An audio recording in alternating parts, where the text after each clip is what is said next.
You are listening to the PGX for Pharmacists podcast, part of the Pharmacy Podcast Network. Pharmacogenomics is the study of how genes affect a person's response to drugs. This revolutionary science combines pharmacology and genomics to develop effective, safe medications and doses that will be tailored to a person's genetic makeup. There's no better healthcare provider positioned to leverage the analytical power of pharmacogenomics to provide more effective medication therapies and outcomes than a clinical pharmacist. And now, here's the host of the PGX for Pharmacists podcast, pharmacist, researcher, and national pharmacogenetics expert, Ken Sternfeld. Good afternoon. This is Ken Sternfeld for PGX for Pharmacists on the Pharmacy Podcast Network.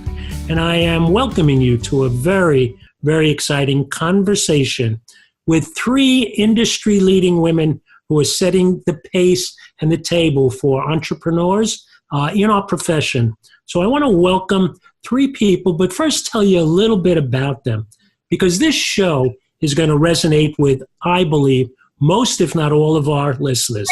If you're someone who recognizes that healthcare is changing and even have some creative new ideas of your own to introduce to the world of the pharmacy, you are going to want to meet these three women with open arms. They are three smart, fierce, from what I've learned, pretty quirky pharmacists who chose to get out of the box and become entrepreneurs. And they have found freedom by starting their own businesses. This allows them to pursue their specific passions and approach healthcare holistically with a focus where it should be, on the patient. I love the fact that pharmacists should be working for the patient. These three women joined forces to help each other through a journey from traditional pharmacy to a business ownership. And from what we have seen, the good, the bad, and the ugly, they've seen it along the way. So we're going to spend some time with them today on the PGX for Pharmacy podcast because they clearly are changing the DNA of our profession.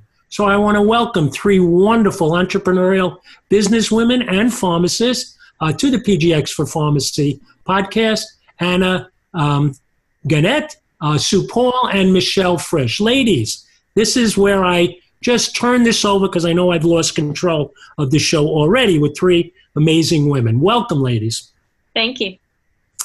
Well, I want to start someplace by letting our listeners know a little bit about your background, because you each come to us from a different perspective. So I'm going to ask Anna to start a little bit. Tell us a little bit about her bio, a little bit of her background, and then pass it along to Michelle and Sue so our listeners can really get a perspective of where you've been and where you're planning to go with your company. Well, Ken, first of all, thank you so much for having us today. We really appreciate the opportunity to share our work and Medipreneurs with your audience, so we couldn't be happier. I have been a pharmacist for slightly north of 25 years. I just had to do the math and I was appalled. But anyway, my whole career has pretty much been spent creating my own jobs, with one exception, and that was the last full-time job that I had. And so along the way, I've created a clinical coordinator position in infectious diseases. I created clinical pharmacy services for a physician group back in the early 2000s and ended up at Mission Hospital in Asheville as a manager as my last full-time job. And then in 2011, I had what I call a leap in the net will appear moment and decided to strike out on my own. And I don't want to take up all the time with the details of how that came about, but I decided I wanted to work with women in midlife because from what I could see as a woman in midlife, there was a lot of unnecessary suffering going on. And so I began to work with women on their hormone balance and also mindset coaching, and have grown that into a business that finally allowed me last year in May to fully step away from the hospital world. So I did stay on as a PRN pharmacist in a co-ag clinic for 5 years until I could get myself going enough to make enough money to pay the bills. Sorry. And it's just been so rewarding. And I met Michelle back in her North Carolina days when she was a pharmacist at a hospital near where I lived. And Sue and I actually met in a business coaching group. And I connected Sue with Michelle because they have some commonalities, and they started a conversation. And then the three of us came together and said, you know what? It's really lonely being an entrepreneur and being by yourself. And so that is how the whole Medipreneurs idea was born in an IHOP on Tunnel Road in Asheville, North Carolina. Wow. Interesting story. You know, when you talk about seasoned veterans who come together in very normal circumstances, great things happen. So, Michelle, nice to meet you. Welcome to PGX for Pharmacists. Can you give our listeners a little insight into your background? Absolutely. And I mirror Anna's thank you for inviting us today. It's our pleasure. Excited to be here. So my background is academia and geriatrics. So I have practiced in everything from large academic medical centers where you have a team of 20 that walks in when you're in the bedside. I have mostly focused in clinic practice, always focused on senior adults. And then I've taught primarily pharmacy students, but also physicians and nurse practitioners, physician assistants, physical therapists, so lots of teaching in my background. I left the academic world to start a business because in my practice I saw so many people seeing a decline in their health in their age 60 ages. And when you look at them in their scenario, you knew that if we could just be a short distance in front of that, we could have prevented it. So my practice is all about preventing that decline in the last third or so of someone's life by being very proactive and getting medications out of the way so that they're not causing problems. Great. You know, as someone who's been following thought leaders in the pharmacy profession, Medipreneurs always pops up on the top list of some of the resources that keep coming across my phone, my internet. And that's why I reached out to you ladies, because Sue Paul is someone who I've seen separately, but also as part of the Medipreneurs perspective for so many years. For a long time, actually longer than I'd like to admit. But Sue, if you could tell our listeners a little bit about how you came to this new path in your career, I'd really appreciate it. Thanks, Ken. And my story, of course, mirrors the other two, and I appreciate you having us on and letting us tell our stories. But I had a bunch of traditional roles in pharmacy, went from retail to nursing home consultant to hospital, co-ed clinic, and meds to beds program. And while I was in the nursing home, I kept thinking if a pharmacist had gotten to these patients before they needed this level of care, we may have been able to prolong their entry into long-term care. And so that thought just wouldn't go away. Through the different venues where I was working, I just kept seeing it more and more that America is over-medicated. And then with the change in the healthcare systems, you know, multiple prescribers, multiple pharmacies, and then probably one of the straws that broke the camel's back was when your doctor was not following you to the hospital any longer. And so when you're having an acute event, somebody else who doesn't know your story is changing your medications. And so I just felt that there was a need. So I started my own transition of care program. And from there, it's led me down a path of in physicians' offices. I went through some business mentoring so I could gain those skills I didn't get in pharmacy school where I met Anna. And then, which led me on to pharmacogenomics. And that's just been life-changing for myself, the providers, and the patients. So now I'm going to spend some time with my newest partner, and we're going to teach pharmacists about pharmacogenomics and with a certification course. Wow, that's hopefully great. more people can get on the right medicine. You are talking the talk that we love to hear, Sue. Thank you so much. This is obviously PGX for Pharmacists. Our commitment, my personal commitment, because my father-in-law had a horrific adverse drug reaction, has led me down a similar path. As a matter of fact, this week we'll be launching a PGX for Pharmacists national awareness campaign. And with the wonderful vision that you three women have as entrepreneurs and as thought leaders in our industry, the more people who we can raise awareness that a pharmacist can be involved in this wonderful life-saving test, the better. Each of you had basically forged these new paths from different perspective, which is what I love as well. Because in pharmacogenetics, everyone has a different DNA. You all had different DNA, but you united and got together for a single purpose. So in looking at your website, which I encourage all our listeners to go to, medipreneurs.com, medipreneurs.com. We'll put it in the notes. You each came together to give other medical professionals the tools to do things differently. And you've joined our profession as leaders in this new movement in pharmacy. So you reach a point in your career, and I'm going to ask Michelle this question. You know, you had a regular job, you were in a paid position. What is it that triggered you to start your own business? Because that's a harrowing experience, I know personally and professionally. What is it that triggered you to start your own business? I think I get bored too easily, Ken. Okay, good answer. So I had the wonderful opportunity to be part of a team starting one of the new pharmacy schools. And we got to the point where we were fully accredited and everything was sailing right along. And I'm not a good settler. And I had also worked myself so far into administration, I no longer had patient care time.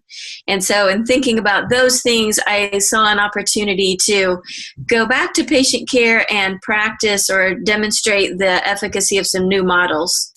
And along the way, like everyone else, I have found some consulting and part-time things to do to kind of pay the bills while the business takes off. And that's been rewarding as well. So you took the time, you made the time to do something. In my case, I took a day off from retail. I was still working full-time in retail pharmacy, but I wanted more.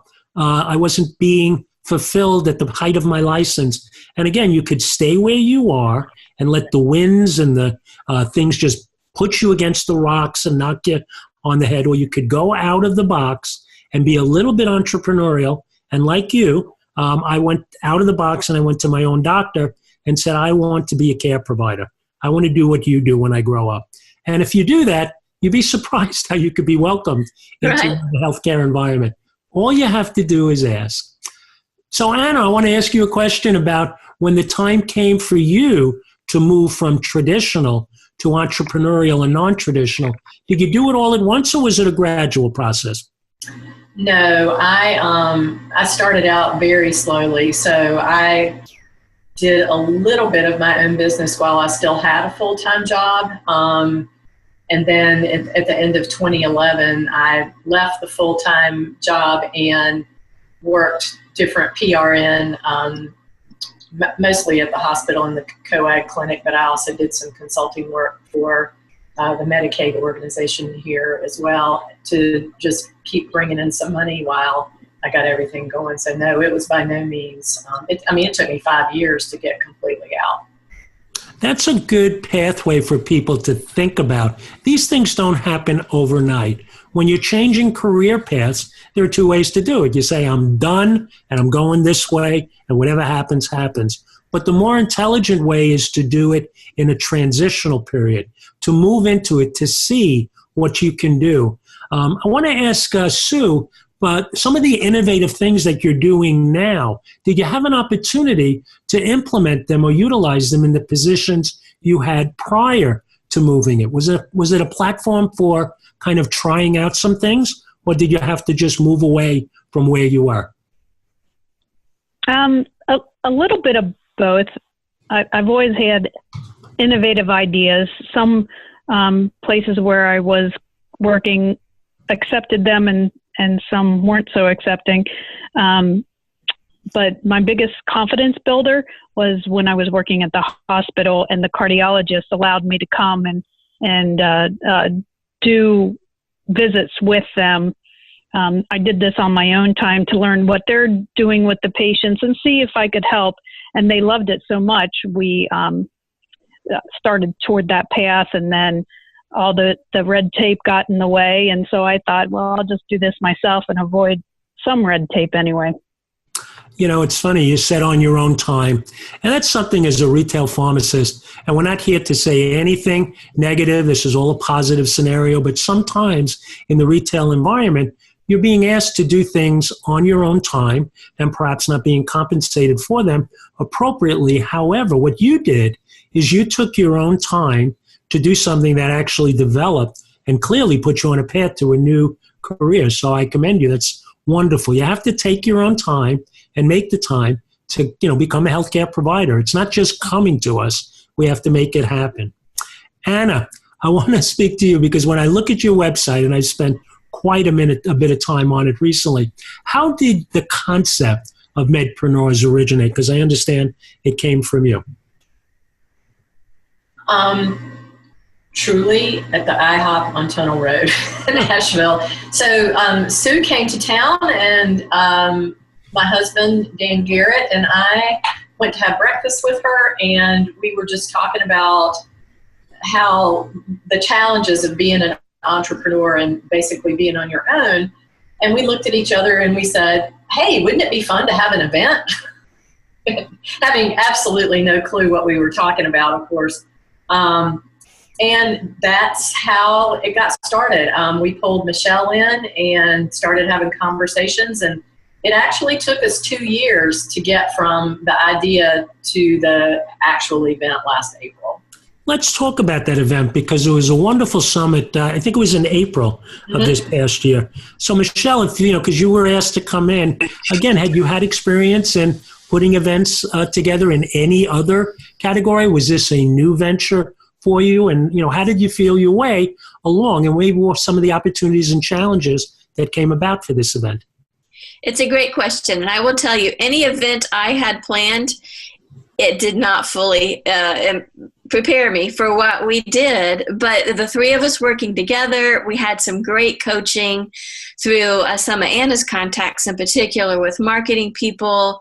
We had the North Carolina Association of Pharmacists and University of North Carolina, especially the Asheville campus, come alongside us and help us with space and with things that we needed to think about because they were more astute planners of events, so they were more than willing to share things with us along the way. So it was very much a group effort, and I would say that is kind of the theme of Medipreneurs, is that any of these things are very difficult to do on your own, and so pulling together your team, or in Medipreneurs we call them your tribe, helps you overcome obstacles because the three of us have found as soon as I hit an obstacle, either Sue or Anna have probably just successfully navigated that obstacle, and then the same can be true in reverse. So it's really the planning of the event mirrored our whole concept of the importance of Medipreneurs. I love that tribe concept because when you think about how a tribe stays together and they're all one family, even if they're not related, but you're so right about when an obstacle comes up, someone in the tribe has had that problem before. Someone has that experience. I don't know whether the tribes could understand the word collaborate back then or what it is, but collaboration in healthcare. It's just like collaborating as you put together that event. You reached out to people who gave you some advice, who lended their resources, who wanted to be a part of what turned out to be an absolutely spectacular event. Almost like a wedding. I have 2 daughters. I planned weddings. We had a wedding planner. So you probably had someone like a wedding planner. I'm looking probably at the 3 of you who were planning a wedding of forward-thinking women and the profession of pharmacy. So I look forward to the next event. Sue, tell us a little about what's coming next. Oh, what's coming next? Well, the doctor's office continues to succeed. I'm always implementing new services for the patients that help them understand their healthcare better. and they allow me to innovate there. And it's just been a wonderful platform to, it's so rewarding to be that involved with patient care. And then the pharmacogenomics, first certification course that we'll be teaching. It's 12 hours online, 8 hours in person. And the first one is September 22nd. And we hope to go around the country and be able to offer these, the certification course to other pharmacists. So we're planning those dates now and getting that up and running. So that's kind of exciting, new and challenging. And then, of course, Medipreneurs, always getting ready for that, and finishing our speaker list and starting on our marketing for next year's event.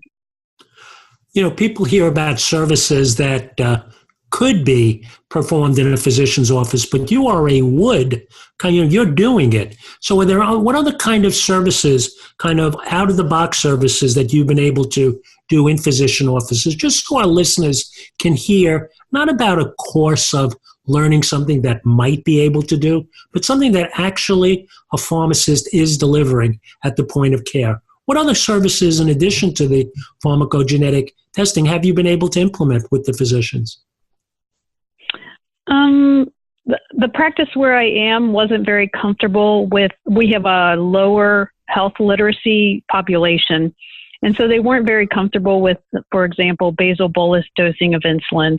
They thought it might be too complicated for the patients. However, the patients we serve, there's a high percentage of diabetics. So I went out and I found this Vigo product, which is a daily disposable insulin pump.